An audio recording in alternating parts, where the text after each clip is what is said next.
Hey everyone, it is mid-afternoon on Wednesday, April the 8th, 2020, and wanted to put together a short video. I chose to do it here on my personal page instead of the Untucked with Steve Sauceda account, and you'll hear why in just a few moments.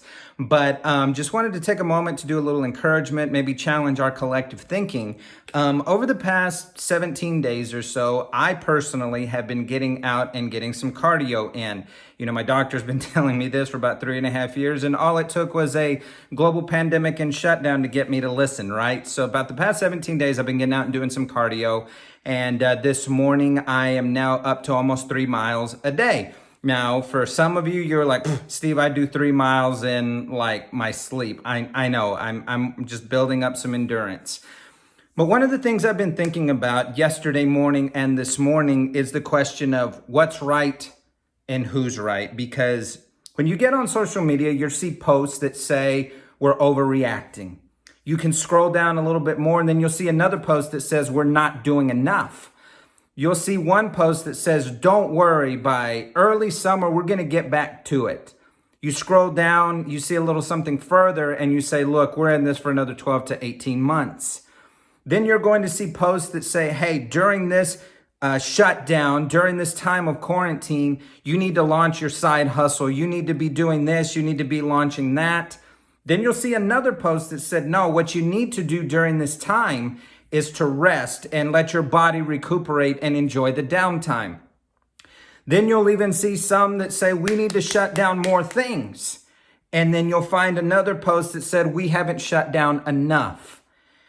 And as if a global pandemic and a crisis wasn't enough to cause you angst and anxiety and worry, now you've got conflicting reports coming in all the time from experts and wannabe experts. What do I mean by that? You'll see someone that said, hey man, I heard from my grandma's dog walker's third cousin, second grade teacher, this and this and this. And obviously we think if we see it on social media, it must be true. I'm sure you can pick up on the sarcasm there. But then you have experts or so-called experts who come on various news stations on various platforms and say this, while one says that, and you are in the middle going, what the heck? What do I believe? What is the truth and what is not the truth? Friends, the truth of the matter is no one truly knows when things will go back to normal. And then that normal is going to be redefined as we are working this out every single day. So I have friends on both sides of the fence. I have some that are completely saying, I'm going to stay home as long as I possibly can. And I got friends on the other side that are saying, Steve, this is absolutely ridiculous. What are we doing? And I love them all. I love them all because they are all entitled to their research and the data that they find and how they feel about this internally. And I've even had a few say, Steve, what about you? And I can honestly say until last night or yesterday afternoon, I felt a lot of angst. I felt a lot of contention on the inside of me. I'll admit that there were times that I felt very distracted. There were other times I felt very discouraged. And like most of you watching this, you felt the anxiety because of the uncertainty. But as I mentioned just a few moments ago, none of us truly know. And this is not a political post. This is not to throw shade at anybody, but from the White House to the governor's house to your house, we don't know when things will open back up. We don't know when restrictions are going to be lifted. And with people that I converse with on a daily basis that I love very much and that mean a lot to me, and I listen to their counsel, said this to me. Said, Steve, in times like this, we have to know with what is factual. We have to go with what we know to be true. The state where I live, there is a stay-at-home order in place through April the 30th. Where I am employed, I have a work-from-home order through April 30th. So for me, that means what I know my facts are is that we have a stay-at-home order through April 30th. And I'm going to do everything I can to abide by what officials are asking me to do, whether I believe it's the right thing, it's excessive or not enough. But I'm going to do what I can to listen to what the officials are saying. That doesn't mean live in fear. There are times that I've gone in and out of the store to get some things for myself or for my family, and I'm run into someone. I say, what's going on? I'm not going to live in fear. Okay, that's great. And my response is always, me neither, but I'm going to exercise wisdom. I'm going to do the things that I need to do. And so with that, for me, I am a Christian. I do believe the Bible.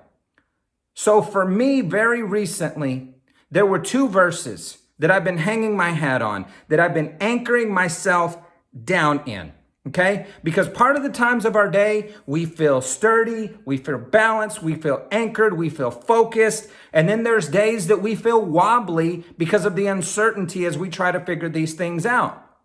And the first one is this, John 16:33. There's some red letters, there's some hot words about to be spoken because that's Jesus speaking. He said, I have told you all this so that you will have peace of mind and peace of heart. Here on earth, you will have many trials and sorrows, but cheer up, for I have overcome the world. I don't believe he sent this, but I believe Romans 8:28 that he causes all things to work for good for those who love him, for the working of his purpose. So here's what I believe. I believe we will come out of this. Do I know when? No. And I think it would be an exercise in futility for me to try to guess or to project onto you the date that I thought that all of this will end. I pray daily for our nation. I pray daily for our leaders. I pray daily for elected officials in my state, in my county, and in my city, that they would have the wisdom to go through the information and the data that they have that many of us do not have to make the decisions that they probably thought they would never have to make. Now, all of us can armchair quarterback decisions as long as the day is long with our friends or on social media and turn into keyboard warriors. But there is a peace in my heart and in my mind that says we're going to be okay. I don't know when, I don't know how, but I know who. And I believe that with the fullness of my heart. And the second verse is this, is 2 Corinthians chapter 12, verse 9. He said, each time he said, my grace is all you need. My power works best in weakness. So now I'm glad to boast about my weaknesses so that the power of Christ can work through me. The other day I wrote a column and it showed up in the Hobbs News Sun. I shared it on my own social media page. Maybe you saw it, maybe you read it. But what I would encourage us is to show grace. Grace for those who are panicked in this time of upheaval. Grace because flexibility and understanding will serve us well in the days and weeks to come. And grace for ourselves because this is uncharted territory for all of us.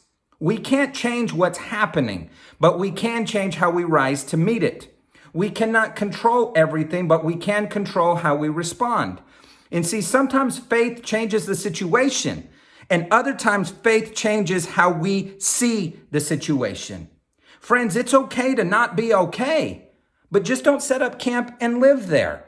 And, I shared this with a friend this morning. I'll say this. In the midst of what's happening, there's times I get distracted. There's times I have felt discouraged. But there is one thing I will not be, and I encourage you, friends, either, is to be defeated. And in terms of what people are saying of this balance of faith over fear, I want to read you something that I found online. A pastor out of Tennessee said, I trust God, but I wear my seatbelt. I trust God, and I wear a motorcycle helmet. I trust God, and there are enough life jackets in my boat for everyone on board.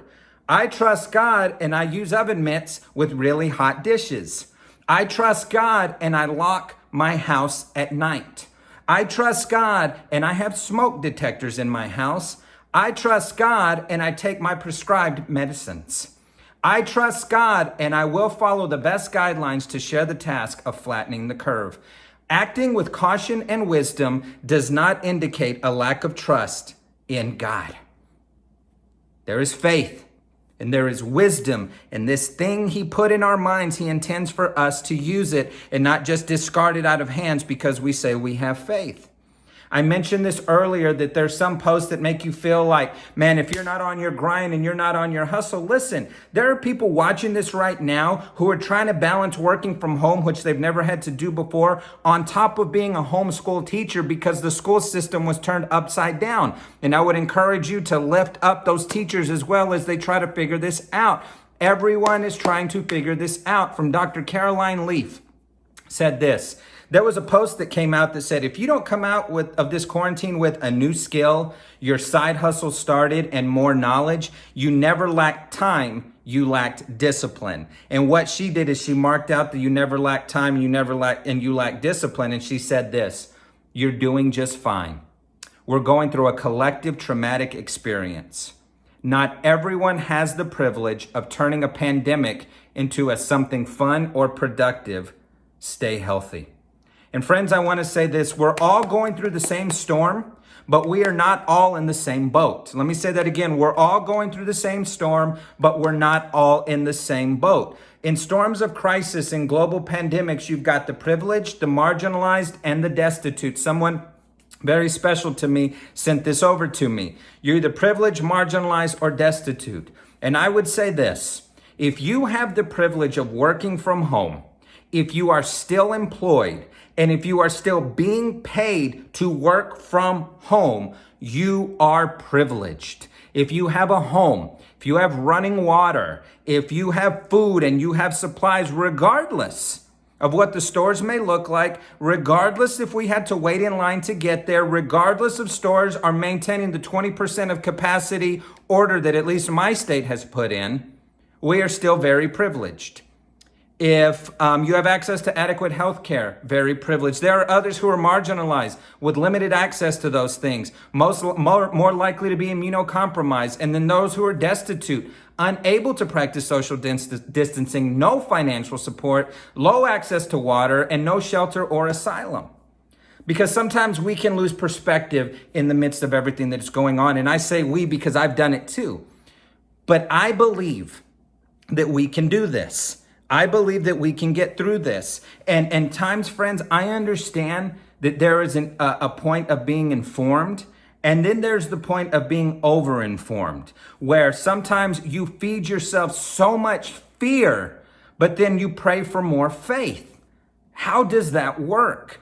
I do believe in being informed, but I also believe that it might be important to limit your intake of what you are feeding your mind and feeding your spirit. I've had many say, Steve, I can't sleep. And then my question is, what are you watching? What are you listening to? And what are you hearing?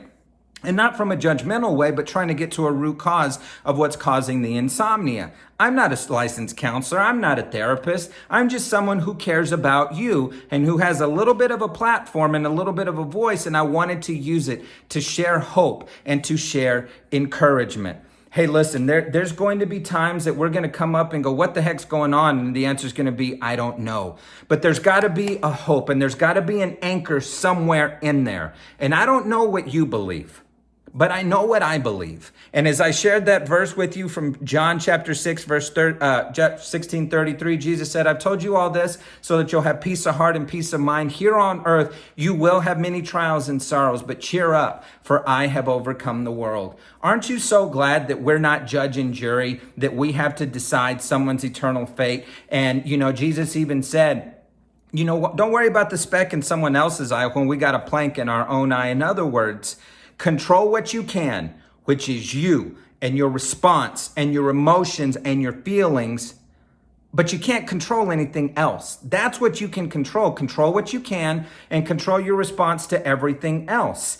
If I'm just so happy of all the churches and faith-based organizations that have gone to an online platform. I know that's become a very divisive conversation. It's even in my own community. But I will say this, and as a matter of perspective, more people are watching and hearing the gospel the past 3 to 4 weeks than probably have ever heard it in our history. Why? Because there's a convenience of watching it from their home. There's a convenience of watching it from their phones, their iPads, or their laptops, who for whatever reason have never stepped foot in the four walls of a church. And I would say this to everyone in ministry: be encouraged and be creative. This is not the time to fight for people coming into the church, but talk about a monumental moment in history to step out of the four walls of the church and to actually be the church and reach your community where it is. Friends, thank you for taking the time to listen to this. I hope you were encouraged. I hope our collective thinking was challenged together. If you felt that someone else would benefit from watching this, I encourage you to reshare it, repost it. I'm praying for you. Stay healthy, stay safe, stay strong, and we'll get through this together.